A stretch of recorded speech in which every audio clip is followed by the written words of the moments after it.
Up next, we're shifting gears to focus on farm machinery and equipment, a topic vital to every farmer. Joining us is none other than Greg Peterson, widely known as Machinery Pete, with over 30 years of experience covering farm equipment auctions for top industry publications. Greg has become a trusted expert and voice in the field. Please join me in welcoming Greg Peterson.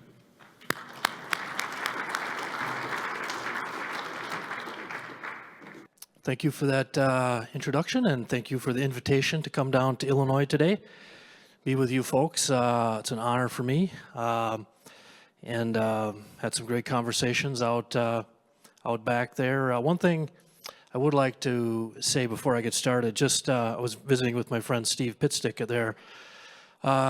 You know, for you folks who have been on the local boards and the state board or national boards with soybean growers, thank you for giving your time. It's a busy world we live in, and for you to give your time to help create new markets, new products, and a long-term vision is so needed. And thank you. Let's give a round of applause for people who've been on the board and helping us that way. And in fact, if you're not a current Illinois soybean grower member, my number one machinery piece of advice is please join.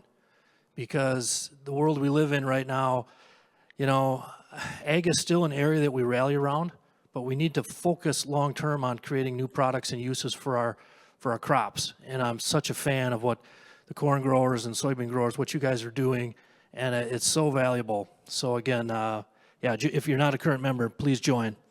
And what I want to do today, talk a little bit about, obviously, some of the current realities we're seeing in the used equipment market. I've been at this about coming on 35 and a half years now, and this is one of the most interesting times I've ever seen in the market. There's so much happening, and things are changing and structurally changing with at the OEM level, at the dealer level, and down to the farmer level. And there's some things I think really we need to be mindful of. So I'll try to point some of that out.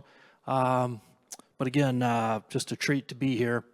And I should say, whenever I do these things and come out, I do need to just start by saying thank you, because literally it feels like you guys have been pulling me along for 35 years now. I'm appreciative you guys, you know, supporting our TV show and our website, machinerypete.com, social media. On social media every day now since the first week of August of 2009. So it's been a joy to converse with you folks that way, and I've always hoped our data and information can be useful in your farm operations, but also kind of fun, give you something to talk about. And again, I just tremendously appreciate your support. And before I came on here, I was talking to some of the folks with Agri-News, or Farm Week, and it reminded me back 35 years ago when I started. Of course, there was no internet, and I was a 23-year-old kid in Minnesota, starting out on this quest of compiling auction prices and building some kind of business out of it. And one of my first tasks was just calling auctioneers. So I would get the Agri-News, Farm Week, Farmers Advance out of Michigan, Des Moines Register, and I would cut out all the sale bills. And then I would just call the auctioneers. And by the end of the day, my left ear was just sore because I'd had the phone up to it all day. And my fingers were black as ink from dealing with the cutout auction bills. But that's how I got to know 1,300 auctioneers. And the state of Illinois, as I drive through it now, going by a town, I will think, oh, well, that I know so-and-so there on the auction side. 20 miles later, okay, then I know these guys. And so made so many friends. And yeah, it's been a great time here in Illinois. This actually is how I did get my start 35 years ago, again, before the internet, put out our auction price book. I'm the son of a third-generation implement dealer in western Minnesota, where I grew up. So I didn't grow up on the farm. I kind of grew up around the machinery end of things, taking inventory out there, looking for serial numbers when I was a 10, 12-year-old kid. So that's kind of how I came at it. Now, this is kind of a weird image. If you live in Minnesota, you know the world's biggest ball of twine. You would know that's in Darwin, Minnesota, right on Highway 12. Now, a couple months ago, a columnist for the Minnesota Star Tribune She's a rural columnist, and she's my favorite writer up there. Karen Tolkinen is her name. She wrote a story about the biggest ball of twine, and there have been a zillion stories about it over the years. But her angle on it was interesting. And you can see the picture of the farmer here who started this years ago, just taking bits of twine and making this ball, and he just never stopped. Now, Karen's point was, as we all move through our lives, we start things. Might be start a new diet, start exercise, start this, start that. But how often do we stick with any of those things? Very rarely. We usually stop. But what if you didn't stop? And as I'm reading this column, my eyes are starting to mist up, and I'm going, my God, that's me. That's me. I started collecting auction prices 35 years ago, and I built this big ball of twine with 2 million auction prices. I didn't know what it was going to be, but in life, sometimes if you stick with things, some good stuff can happen. And I know on the farming side, you guys with your own operations, always looking to be better on your farm, experimenting, trying things.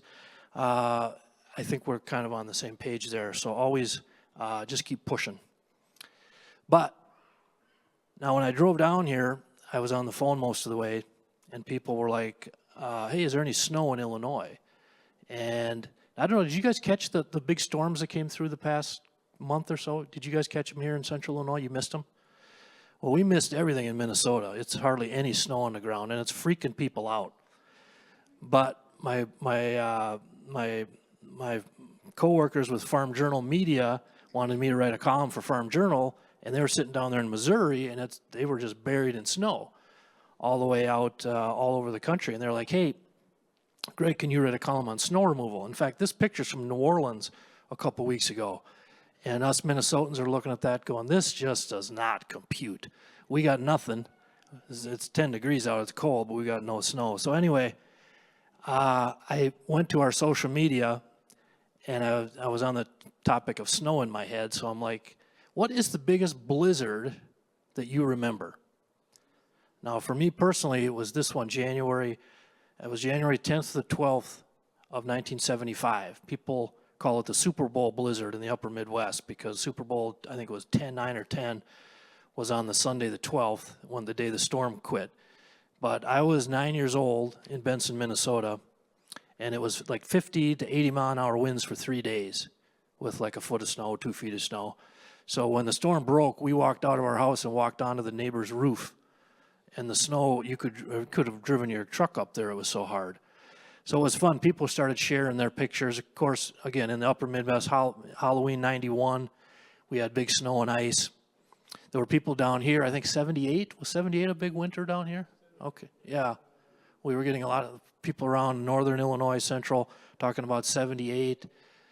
Now, it did make me think of one famous auction I covered December 11th of 2010. And this was an auction in Fairmont, Minnesota. And I was, again, we had internet bidding then, but it was before the online only. And of course, I saw the forecast coming for this day, and it knew it was going to be a blizzard. And the auction company was Auctioneer Alley out of Fairmont, Minnesota. So I called Kevin over there, Kevin Kaler, and I'm like, Kevin, you're not going to have the sale, are you? And he's like, Pete, we're having it. The farmer's wife is very sick. We need to have this sale. So I called him 3 times. I'm like, are you having it? Are you having it? And I drove over, and I knew I wasn't going to get out of there. But that was such a fun day. It snowed 15 inches, and the wind out of the north was like 35 miles an hour. How do you guys think prices were that day? Sky high. One of Machinery Pete rules from 35 years of doing what I do, bad weather equals hot bidding. Every single time. It can be rain, cold especially, or snow. So this sale was just fantastic. Some of my favorite pictures I ever took were at that sale. But I reserved a room at the Holiday Inn because I knew I wasn't getting out right off I-90. And I checked into my room, and you can see the snow had blown through the window into the hotel. And the only other time I saw that was that Super Bowl blizzard of 75. I woke up on Saturday morning, a 9-year-old kid, and I had snow on my bed. And it had blown through the window coming out of the north at 60 miles an hour. So anyway, I don't want to go down the global warming path. I think I'll leave that out. But it's been fun. Now, if you are going to move snow, I do have a few things that I've seen. So now a triple auger on the front of your 1660, that'll move some snow for you. Machinery Pete does not recommend you put that on the front of your X9 1100 or your 8250. I wouldn't do that. But one of my all-time favorites is from right here in Illinois, over by Mount Sterling. There were two brothers. Years ago, I was speaking somewhere and got visiting with them, and they said they took this old John Deere 643 cornhead and they modified it to push snow. Now, when you farmers, you guys are the world's best about figuring out a better way to do things. That's just in your DNA. Now, when you do something like that, you usually have to name it. And one of the brothers was Curtis, so this became the Curtis. So, excellent way to move snow. Also, there's this option. 1944, Alice Chalmers actually made this vehicle at the tail end of World War II. It was designed to help rescue downed pilots in the Alps on the Italian battlefield. And there was a trailer that went behind it. And they didn't make that many, but I've posted a few pictures of these on social media over the years. They always get people talking. Usually someone will send me a picture of this. Now, if you're a kid like me in the 70s, you remember this Santa Claus is Coming to Town, that Rankin Bass kind of, it wasn't, I don't think it was called claymation, I don't know, the little puppets or whatever. But trivia question, does anybody here know who was the voice of the narrator, that guy right there in that movie? It was Fred Astaire. Now, if I tell young farmers about that, they're like, look at Machinery Pete, like, who the heck is Fred Astaire? And I'm like, I know who Fred Astaire is. He's a legend, so. Now, some other cool things. New Idea had a manufacturing plant in Coldwater, Ohio, and they actually made this from the factory, a factory front mount snowblower. So if you were in the area of Coldwater, Ohio, you might see this thing moving some snow. Pretty cool. And now my all-time favorite snow-related picture. It's a little deceiving because there's no snow in the pic. But 10 years ago, I was at an auction in Wilmington, Ohio. And it was about 42 degrees and raining, just raw. Again, prices were hot. But right when I got out of my truck, a husband and wife came up, and they drove from the state of New York, Tony and Marcia. I can't remember Tony and Marcia's last name, but we get talking. And for 35 years, what I found, folks, is if we get talking for more than 10 minutes, there's going to be something good machinery-related story. So Tony and Marcia eventually tell me, hey, Pete, we collect John Deere tractors. And I go, oh, cool, how many you got? Tony gets this big smile. He goes, quite a few. I say, do you have a picture? He takes out his phone, he shows me this picture. And he goes, Pete, we lined them all up. And I can't blow up the size of this picture, but I'm like, okay, Tony, I like that John Deere 7020 at the end, but what the hell's on top of it?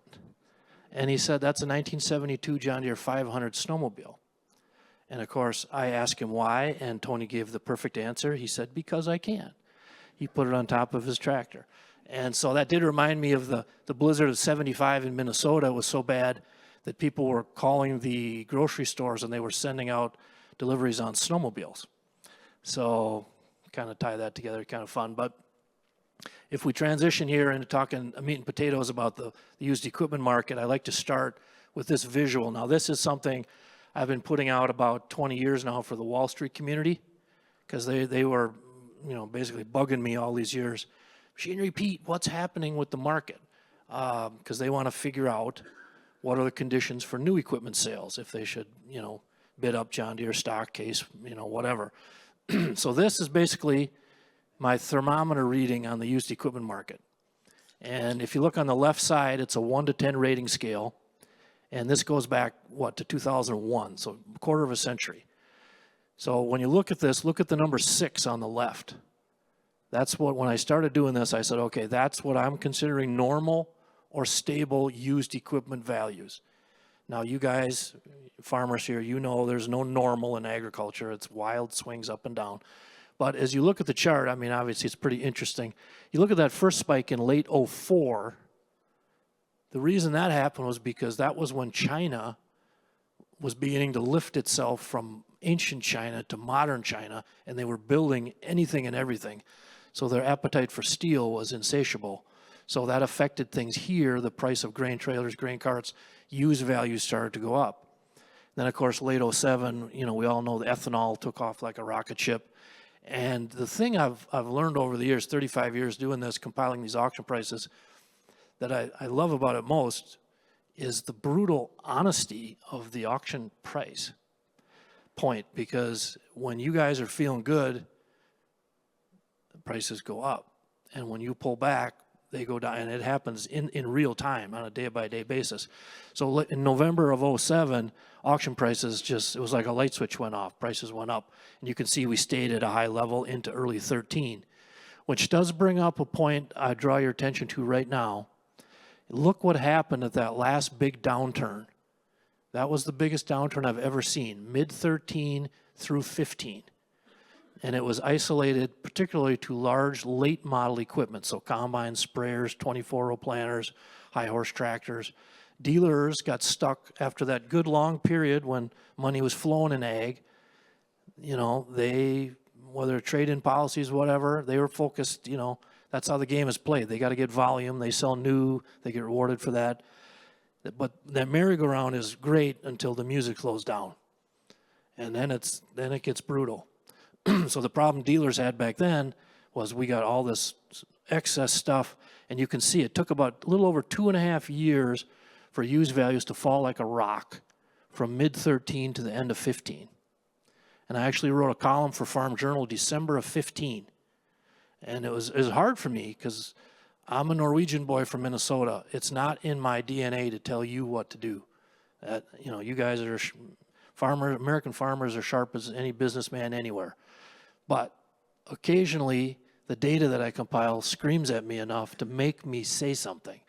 And what I said in December of 15 was, hey, if you're able, you'll never have a better chance to be a buyer of good used equipment than right now, the next year or 2 years. And that's kind of exactly what happened. If you go back, like you can go into our website, machinerypete.com, all our auction prices are free. And you can go back 25 years if you want. But some night when you have time, go back and look at what stuff sold for in 15, 16, 17, like a John Deere 8285R or a Magnum. And then just look at those numbers and think, oh, what if I'd have bought 5 of them in 15 and you guys know what you had to pay for them in 21, 2, 3, right? So life, it's not rocket science. It's just timing is everything. But timing any market, of course, is kind of a fool's errand, trying to guess what's going to happen. But that's why I wrote the column in N15 saying, again, conditions are there. Dealers have too much stuff. They're motivated to move this stuff. And actually right now in 25, this will be the second time I've ever basically had the same message. Like, if you can be, now is when to be aggressive. You have your plans with your equipment lines, and believe me, I know belt tightening, and it is what it is. It has to be. But we'll talk about what's changing versus a decade ago. So I want you to look at that chart, 13, 14, 15, and then look how long it stayed flat. 16, 17, 18, 19, basically 6.5, high 6 on my 1 to 10 scale. I think this time it's going to be shorter because of some different things we're seeing happening right now. So the little bit of a danger here is as we're tightening our belts, and most of the equipment lines folks have are fairly new, so you can tighten the belt and kind of ride it out. And everything in your memory, or your dad or your grandpa or uncle or great grandpa, everything in your memory bank would tell you what that graph says back in 13, 14, 15. Or if I extended back like 98, you could see the bottoming out in 2001, 2, 3. That was drifting off of the high of 96. So again, that was 5, 6, 7 years stretched out low, flat used values. So everything in your memory says, I've got time. But I'm not trying to blow smoke. I think it's different this time. Some of the reasons why it's different, I've been right, you maybe seen me write about this or talk about it on our TV show, the rate of turn. So last year in 2024, if we took all the 0 to 3-year-old equipment sold at auction and compared it to the year before in 23, and then also compared it back into a decade ago in 2014, That was year one of the biggest downturn I've ever seen, 14. But look on high horse tractors now. Last year, 114% more sold at auction versus 23. 126% more sold at auction than 14. You go down the line and you go down. Now, combines are a little bit different. You can see only 26.6% more sold at auction last year. Okay, that's because the used combine market is 1 year ahead of the used tractor market right now. It's heading into year 3. Used tractor market's heading into year 2 of recalibration of used values. But even so on the combines, look at a decade ago, last year we had 120% more. So what is this? This is dealers being way more aggressive right now than a decade ago. Okay? And as we think about this, what's different than a decade ago? Think about the dealer level. Guys like my dad that had 2 stores, and then he had 4 stores. And when I was a kid, it's like, man, that was a big operation. Of course, now just the last 10 days here in Illinois, 1 or 2 more consolidations, and it just is what it is. You like it or not, doesn't matter. These dealers now are freaking massive, and they're capitalized different. And this was done on purpose at the OEM level decades ago. You guys you've probably heard your local John Deere dealer talk about it. I don't know, 25 years ago, whatever, they had a meeting, and they had all the dealer owners together, and they said, guys, look around. Turn your head right, turn your head left. And they said, 2/3 of you won't be here. Now imagine if you're like my dad. You busted your gut all these decades to represent the brand, and then they tell you that? How do you think that felt? Not too good. But everyone understood why they were doing it. Call it the cat model, whatever. They wanted a better way to handle these ups and downs in the ag cycle. And this is what I'm seeing changing. So now last year, again, that 125% increase in the 0 to 3-year-old high horse tractors, that was not fun for these huge dealers to take stuff out and get just smashed and lose whatever, fill in your number, per combine or per tractor or per planter. But they're paying 8% interest on this stuff, so they don't want it back. So it's just a tough spot. But they're capitalized such that they can handle, at least in the current term, these losses. So that's one difference. On the right, we have to fully stop and take a moment to consider the change we've seen with online-only auctions. Again, a decade ago, there was online bidding, proxy bid, whatever, and we were all cool with that. But still, if you were a farmer like in my area, Minnesota, and there was a sale, say, south of Champaign here, 10 years ago, it was kind of a leap. Like, not everyone was ready to go, yeah, I'll click the button. That's Southern Illinois. But something fascinating, probably the most fascinating week I've ever had in my 35 years, was the shutdown week of the pandemic, we're coming right on 5 years ago, mid-March, March 11th of 2020. So you guys know that March in the upper Midwest here, I mean, that's the busiest auction month of the year. So when they shut everything down, I was like, oh my God, most auctioneers are older than me. I'm 59 now, and it's like, I know how hard change is. You guys know how hard change is. So I thought we were going to see these mass cancellations of farm auctions, and the opposite happened. God bless them, the auctioneers leaned into this online only. And what I saw from my seat is instantly auction prices went up. Now, it was March of 2020. There was no reason for a used tractor to be worth more 1 week than it was a week ago. But I'm telling you, that was just the truth. Again, the brutal truth of the auction data. So I wrote a column about March 20th of 20, and I said, whoa, this is game-changing stuff here, folks. I actually I said, I think we threw a lasso around the whole used equipment market and yanked it 7 years forward to catch up to the used auto market. Now, if you're a used car or a car dealer and your used inventory, they've just dealt with that different over the decades. If it sits for X amount of time, boom, move it. Auction, just gone. And the farm equipment space, for whatever reason, wasn't like that. But now this online auction thing comes in. Even talking to my friend Steve Pitstick out here just a little bit ago, And he was kind of joking. He's talking about, yeah, these online auctions, yeah, maybe I clicked one too many times, but if you think about it, the old style, when we went out to the auction, you had your neighbors looking at you. And if you bid again, you know, we're not gossip mongers here in the Midwest, but over that second donut at church on Sunday, you might say, well, Bob got up to 150 on that, whatever. Okay, that's gone now because you just hit the button and nobody knows. And then the other thing you factor in is we're all, in the ag space, if you boil it down, we're all pretty competitive people. I mean, to do what you guys have done through the ups and downs, I mean, you get her done. So now, when you lock your eyes on this thing in Kentucky and you get bidding on it, see, the auction method, there's a reason it's been around for 2 centuries plus, because it's emotional. It works. And now we all live on our cell phones anyway. We just I'll hit the button one more time. Okay, that's why that thing goes from 75,000 to 82.5. And that's what I saw in March of 20, and it hasn't stopped. So, you know, that factors in. One other big difference versus a decade ago, obviously, is the price of new equipment. Last year at Commodity Classic, Deere released their new monster thing. Unbelievable. I did a whole video thing on it. And you know, what was the number one question people hit me with once that video hit social media? Machinery Pete, what's it cost?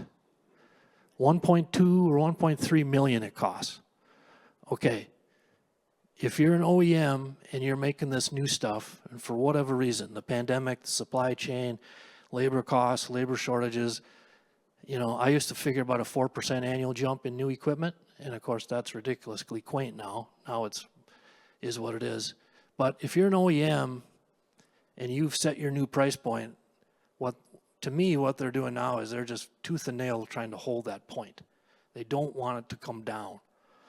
So in the current situation, that's why we see all these layoffs and just plant closures at the OEM level. So I grew up in Little Benson, Minnesota. We have a case plant there. They make cotton pickers and sprayers. And what's today? Monday. So Friday, they released news they're laying off 175 people. So they're just pinching in production like they've never pinched it in before. And this is happening while belts are being tightened and not much new is being sold for a year. Now we're going into year 2, 2.5 maybe. You can see where I'm going with this. The dealers are moving the stuff out quicker at auction, and that's going to continue in 25. And the dealers are pinching off. So what if we did this? Corn and beans stay where they're at for another year or 2 or 3. Okay, and what's going to happen then when that spark finally hits, hopefully soon, but when corn and beans shoot up? And I just told you what I've seen for 35 years on the auction market. The day it goes up, what happens?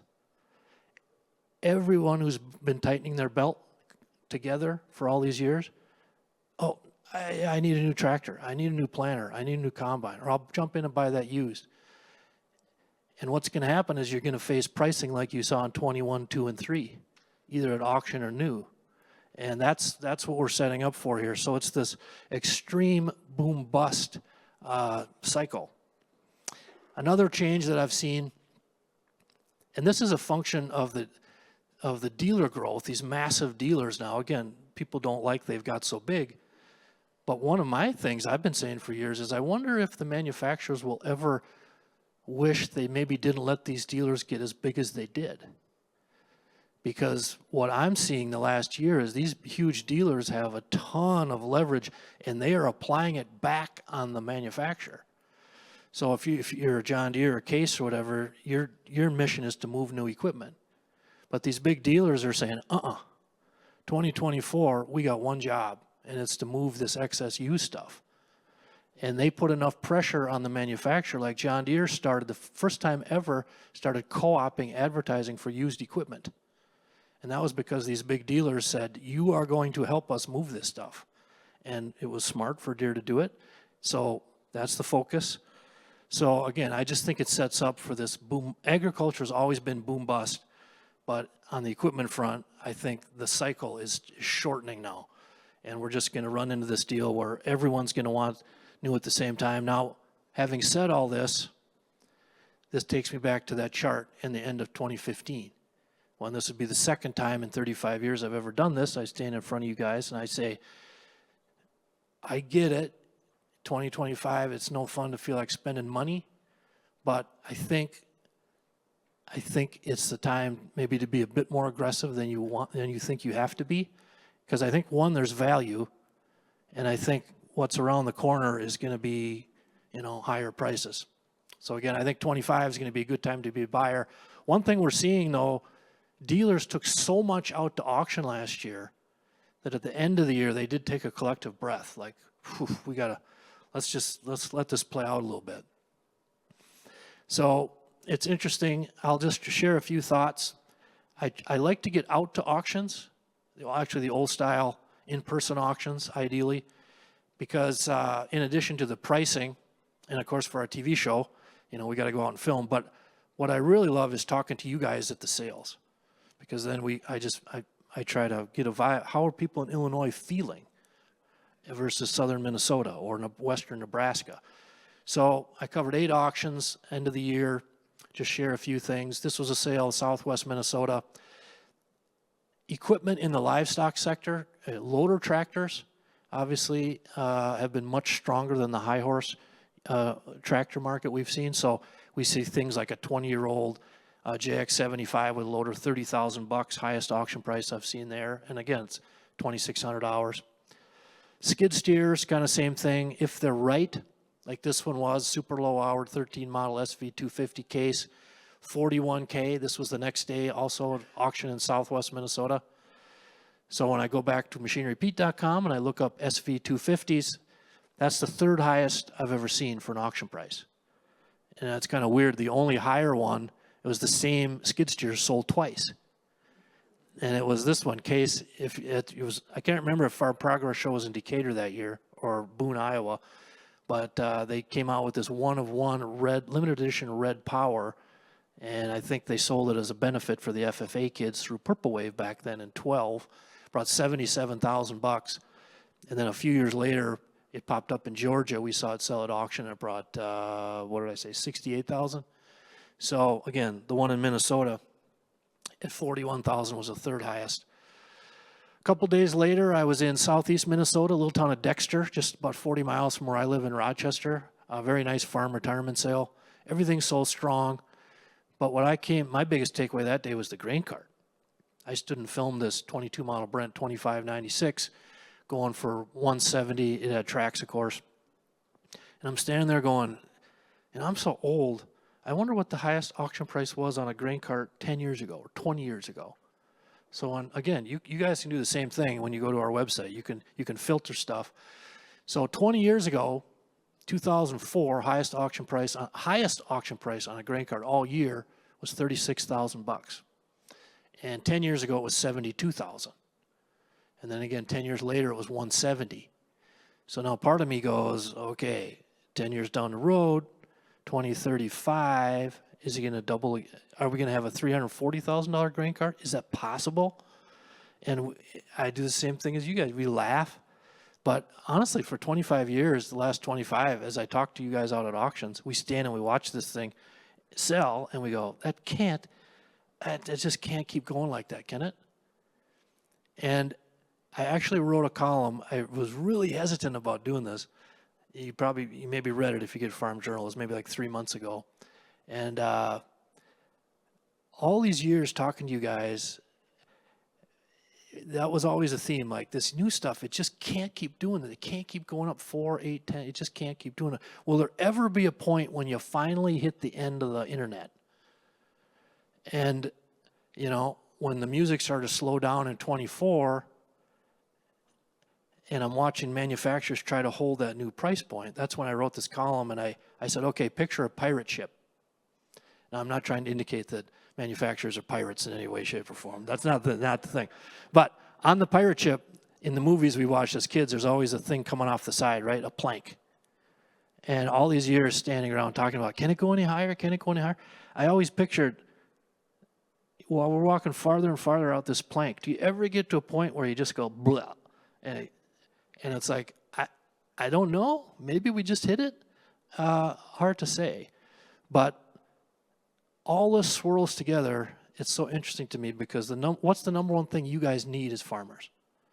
Equipment-wise. I mean, you need reliable equipment. So when you got to plant and harvest, you got to go. Like not every year is going to be harvest conditions like 2024, right?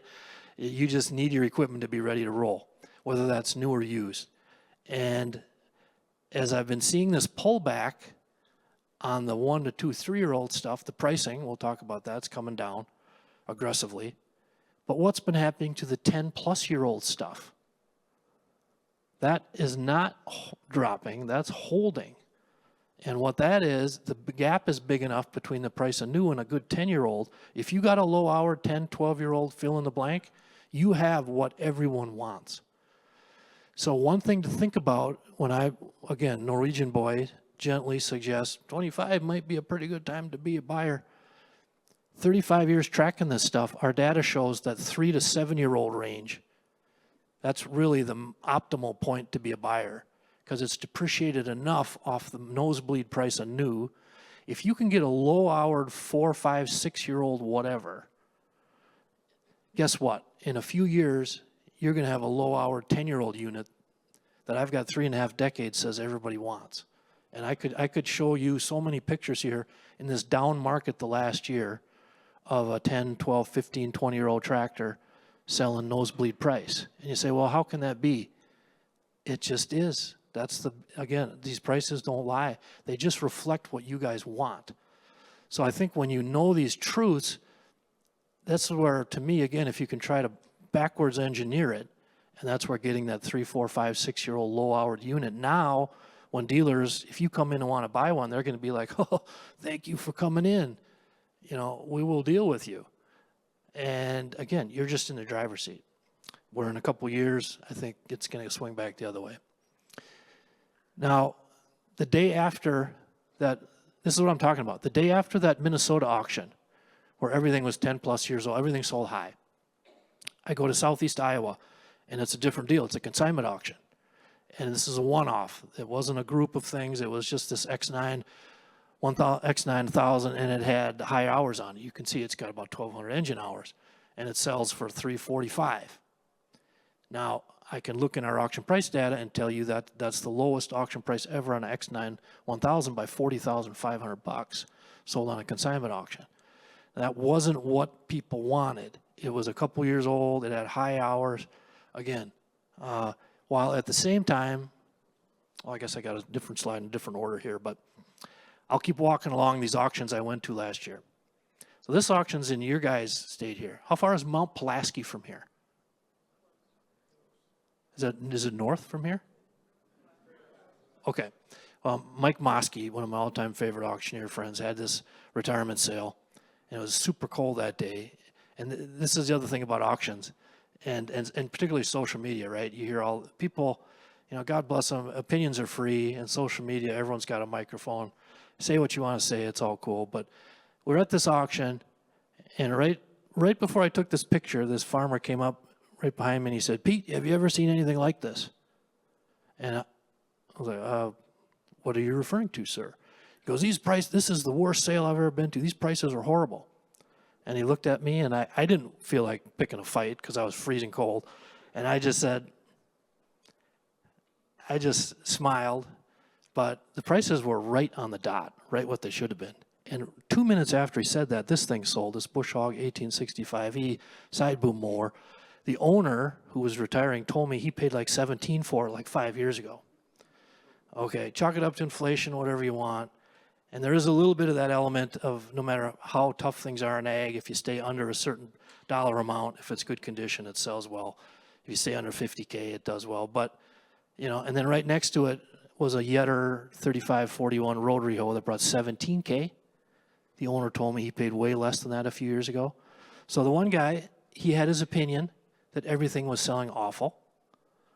I'm just a scorekeeper. And this is what, again, you know, even when that gavel falls and that thing sells for 20,000, half the people say, that's ridiculous. That's sold way too high. They're valid in that opinion. The other half might say, no, what does a new one cost? Therefore, the nicest used one from John's retirement auction, it makes sense, 20K. They're not wrong. All I'm trying to do is give you the hard one thing you can't argue about. It brought 20K. That is a fact. And that's what I've been doing for 35 years. So that same sale, this white 185 two-wheel drive, 7,065 hours at 36K. Highest auction price ever. Obviously kind of a rare deal there, a two-wheel drive 185. But, and by the way, if you love white tractors, tomorrow in Louisville, Illinois, my friend Trent Schmidt Auction, he's got a pair of two 105s. One's got like 2,500 original hours, one 4,000. And he's got an open station 285. And I think Oliver 1650 with 4,600 original hours. So one thing I just love is that every day you don't know what's going to show up. And it's been so fun tracking it. Now, again, staying with you guys here in Illinois, if you watch our TV show, you probably saw this, but this was south of Effingham, Bible Grove, Illinois. How far is Effingham from here? A couple hours? Okay. This sale was by, it was Trent Schmidt. And so this tractor, there were two of them actually, these 14 model Challenger MT865Cs. And the guy's name was Donnie Duker. Well, by the way, I think played on a state, I was either runner-up or on the state champion basketball team in 80 or 81. So we're filming for TV, and my camera guys are getting ticked at me because I'm sidetracked talking to Donnie about what was that like playing at Assembly Hall for the state championship. And I grew up watching Assembly Hall across the way here as a kid in Minnesota with the Big Ten games. But anyway, Donnie told me he paid $250 for this tractor out of California 4 years ago. Now, it wasn't black when he bought it. He had it custom painted, and you can't see it, but up by the cab, it says Hellcat. And I thought, this is awesome. I'm in Bible Grove, Illinois, and I'm watching a Hellcat sell. And it brought $341,000. Again, look at the age, 10 years old, but it smashed the record by $26,000 in a down market. And the other thing about this is, the whole pre-def, pre-tier 4 thing, I've been writing for 30 years now about the 10-year-old mark. About once you get out to 10 years old and it's low hour, it's like that's the magic line. That's what everybody wants. And so with the pre-def stuff, people would tell me, oh, once, when it's a 14 or 15, that won't matter anymore. And I would smile, again, not want to argue, and I'm like, I know it's going to be the same thing. And there's your proof right there. It's not pre-def, but it's what does a new one cost? That's always the thing with this 10-year-old stuff. So anyway, that same sale, just to show you how things are softening on that 0 to 3-year-old stuff. Donnie had this beautiful Hagee SDS 12, 182 hours, absolutely like new, 428K. Yeah, that's a huge check. Second highest auction price ever. But for full context, look at the highest price. That also came out of Illinois, but that was back in March. And when we talked the importance of timing, timing is everything. There you go. That one had 500 hours on, 549. So I apologize, my eyes are getting just terrible here. But yeah, it brought $480,500. Whereas in December, that sale was December 12th, it brings $428. So again, tractors, sprayers, planters, they're going to have one more year of good depreciation. That would be my guess. Combines are a year ahead. So you can see the differences showing up here. Now from Donnie's auction, we hopped into Kentucky, which I love going down to Kentucky. It's one of my favorite places. Crofton, Kentucky. This was the farmer. His name was Dale C. If you follow him, if you follow our TV show, you saw these episodes. What I like to do when we film these auctions, I really like to get to the auction a day ahead and take my cell phone and film with you, the farmer, the seller. And we just walk and talk down the line. And the reason I do that is because one of the truths I've just think over all these years, when you buy a piece of used equipment, you're not just buying the piece, you're kind of buying Dale, the previous owner, and their history of care. And I'm telling you, Dale's equipment was about as clean as can be. And so his 7410 two-wheel drive, 3,200 hours, went for $69K, record by whatever, $6,500. Right next to it, his pair of 4455s. The 5,500 hour one goes for 74. The 7,400 hour one goes for like 72,450. But I asked Dale, I said, Dale, what was your favorite tractor of all these John Deere tractors? And he smiled and he said, Pete, it was my 2640. And he had low hours on it. As you can see, 2,100 hours on it goes for $20,475. And now again, I can put on my machinery Pete hat and tell you that's the second highest auction price ever on a 2640. But you know what the only one higher was? You guys remember the movie Field of Dreams? You know what model Kevin Costner was plowing up his corn with? 2640. That tractor sold at auction in 21 for $64,000 by a Hollywood auction company. And if you want to have fun sometime, go onto YouTube, type Machinery Pete Field of Dreams.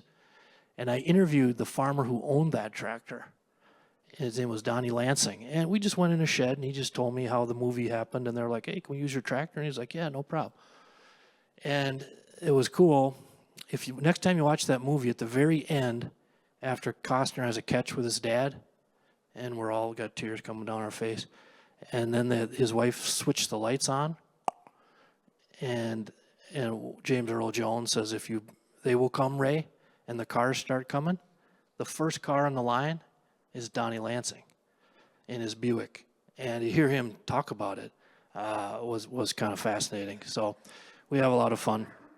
Let me check here on the time. I don't want to hold up the show here. I'll just wrap up here. I'll stick around a little bit after, guys, if you have any questions or whatever. But one thing I'll just close with, I want to find this thing. I call it our Machinery Pete ratio, just to drive home. I've got some podcasts and many more TV episodes to fill in all these blanks. But, yeah, it's all good. Okay, let's see. Oh, there we go. So you maybe heard me talk about Machinery Pete ratio. Since 1999, in addition to the auction prices, I've tracked dealer ad pricing on every piece of equipment. And the reason I did that, I hired a gal and just said, type everything you see in every paper into this database. And I wanted to compare the gap between the auction price and the dealer ad price. And what I found over the last 26 years, 71 to 76% is the normal ratio. So in other words, an item sells at auction for about 3/4 of what a dealer asked for it. And what I've seen when times get really good, like we saw in 21, 2, 3, my Machinery Pete ratio got over 90%. So it was scary for a dealer to sell something because they're like, I could probably get 5,000 more out of it next week. And on the flip side, like when we're in the market we're in now, the numbers stretch out on my Machinery Pete ratio. So if you look at combines now, I've said combines are a year ahead of tractors. The third column, that's the Machinery Pete ratio. And if you look down, look at all the 60s. Like a John Deere S780, 61.2%. Look at the gap between the average auction price and the dealer ad price. These are combines, okay? Now, the one interesting caveat in there is the smaller capacity combines hold their value much, much better. So your 9570s, your 9670s, your S660s, not everyone needs an X9 1100, right? And one of the things people keep saying is, I wish manufacturers wouldn't forget about me, make a smaller machine. And they really should, because, the value is there. Now that was combines. This is tractors for 2024. Look at my Machinery Pete ratio, like on a John Deere 8R410. It's still at 77.2%. Now, the auction prices have fallen a long way off of the brand new retail price. Yes, no question. But the gap between the auction price and the dealer ad price is still at a high level. And this is what I think in 25 will probably soften and move more towards those combine numbers. That's why I say I think 25 will be a pretty good year to be a buyer if you're able. So I'll maybe leave it at that, guys. Again, I'll stick around here. Any questions before? I don't know. Do you have time for any questions or got to go? Okay. Thank you guys for having me down. Really appreciate it.